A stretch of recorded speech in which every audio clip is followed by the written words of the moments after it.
Hey everybody, Daniel Fusco here, and welcome to today's 2-minute message. So for many people, nobody wants to deal with their families. Sometimes family can be the most challenging, the most disconcerting parts of our life.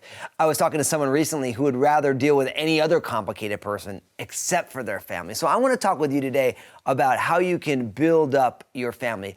I think the very first thing I was going to say is that you should choose to speak life. One of the issues that many people have in their families is that you get into habits of talking.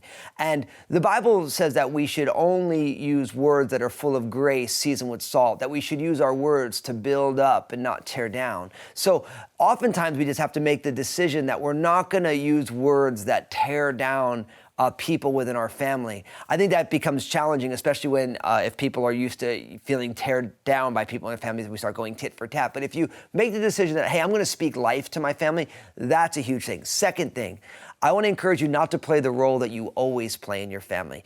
Oftentimes within the family dynamics, there's somebody who's always an instigator, maybe there's somebody who's always argumentative. And one of the things that I've learned and that I always tell people is that because we're so used to acting that way, if we make the decision that I'm not going to play that role that I always play, that can radically change family dynamics. Because in any family situation, it's a complex of different personalities that work together certain ways, given history and these type of things. So don't play the role you always play. If you always play the person who's argumentative, maybe don't be argumentative and see what happens with that. If you're always the person who gets their feelings hurt, say, hey, I'm not gonna let my family hurt my feelings in this way. And that will radically change the dynamic within your family. And then third, and this might be the most important thing, is if you wanna build up your family, you need to forgive them.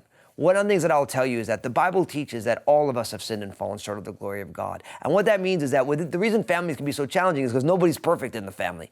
And so when we are unwilling to forgive, to let people off the hook for the things that they've done in the past, oftentimes within families, people can keep fighting about things that they've had in the same fight for decades because they're not willing to forgive. But Jesus invites us through his grace to receive forgiveness from him for our mistakes and then to step on out and pay that forward by forgiving other people. So this is what I want you to do. I want you to share this message because how amazing would it be if we found great joy in our families and not just only struggles and challenges.